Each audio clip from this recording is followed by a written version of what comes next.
नमस्कार मित्रांनो, श्री स्वामी समर्थ. जय रघुवीर समर्थ. तुमचं आपल्या व्हिडिओवर सहर्ष स्वागत आहे. आपल्या प्रत्येकाच्या घरात देवघर असते. रोज दिवा लावतो, अगरबत्ती लावतो, पूजाही करतो, हात जोडतो, पण तरीही अनेकदा मनाला शांती मिळत नाही. घरात सतत अडचणी येतात, कामे अडकतात, पैशांची चणचण राहते किंवा घरात नकारात्मक वातावरण जाणवते.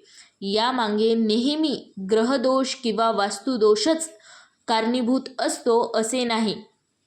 कधीकधी आपल्याकडून नकळत देवघरात होत असलेल्या काही चुका यालाही शास्त्रात महत्त्व दिले गेले आहे.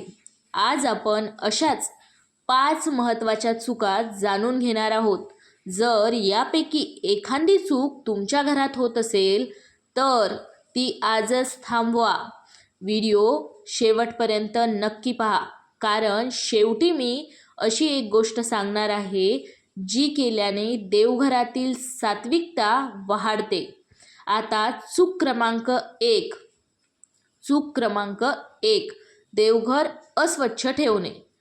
बऱ्याच ठिकाणी देवघर अस्वच्छ राहतं. देवघर म्हणजे घरातील सर्वात पवित्र स्थान. तिथे धूळ साचणे, कोळ्याची जाळी असणे, जुनी सुकलेली फुले तशीच ठेवणे किंवा दिव्याचे काळे डाग अनेक दिवस साफ न करणे योग्य मानले जात नाही. देवघर स्वच्छ, सुगंधी आणि नीटनेटके असेल तर मनालाही प्रसन्नता मिळते.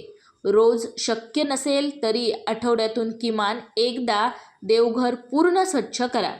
चूक क्रमांक 2. तुटलेल्या मूर्ती किंवा फोटो ठेवणे. शास्त्रानुसार तुटलेल्या किंवा भंगलेल्या मूर्तींची पूजा करू नये. तुटलेल्या फोटो, फुटलेली फ्रेम किंवा भंगलेली मूर्ती घरात ठेवणे अशुभ मानले जाते. अशा मूर्तीचे योग्य प्रकारे विसर्जन करून नवीन मूर्ती प्रतिष्ठित करावी.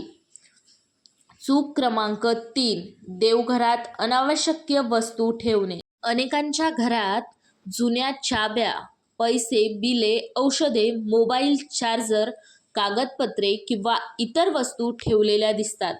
देवघर हे स्टोरेजची जागा नाही, ते फक्त पूजा आणि आध्यात्मिक साधनेसाठी असावे. अनावश्यक वस्तूमुळे देवघरातील सात्विक वातावरण कमी होते. चूक क्रमांक 4. जुना नैवेद्य आणि निर्माल्य तसाच ठेवणे.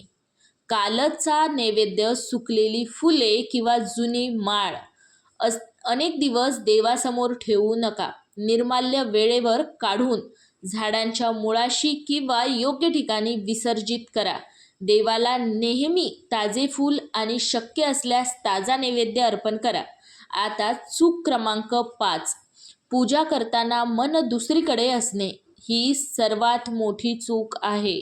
हाताने पूजा चालू असते, पण मन मोबाईलमध्ये, टीव्हीमध्ये किंवा इतर विचारांमध्ये असते. देवाला मोठी पूजा नको असते, त्यांना हवे असते ते शुद्ध मन, श्रद्धा आणि भक्ती. फक्त 2 मिनिटे जरी पूर्ण मनापासून नामस्मरण केले तरी त्याचे पुण्य अधिक मानले जाते. आता विशेष माहिती. देवघरात रोज सकाळी किंवा संध्याकाळी एक तुपाचा दिवा लावा. दिवा लावताना आपल्या इष्टदेवतेचे किंवा श्री स्वामी समर्थ, ओम नमः शिवाय, ओम नमो भगवते वासुदेवाय यापैकी कोणत्याही एका मंत्राचा शांतपणे तुमच्याकडून होईल तेवढा 108 वेळा, 1008 वेळा, 21 वेळा, 51 वेळा शांतपणे जप करा.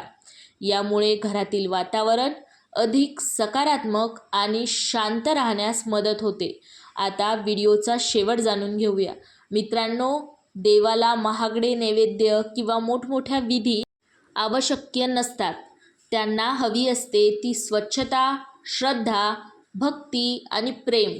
आज सांगितलेल्या या 5 चुका टाळल्या तर देवघरातील पवित्रता नक्कीच वाढेल आणि आपल्या मनालाही अधिक समाधान मिळेल.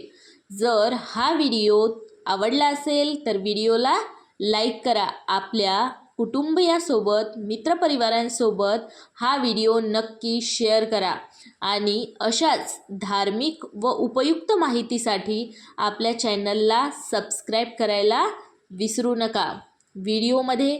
व्हिडिओच्या कमेंट बॉक्समध्ये नक्की सांगा की तुम्ही तुमची देवपूजा कुठल्या पद्धतीने करता आणि त्यामध्ये तुम्ही कुठली सुधारणा केली. चला तर मग व्हिडिओ आपण इथेच संपवूयात. जय जय रघुवीर समर्थ. श्री स्वामी समर्थ. हर हर महादेव.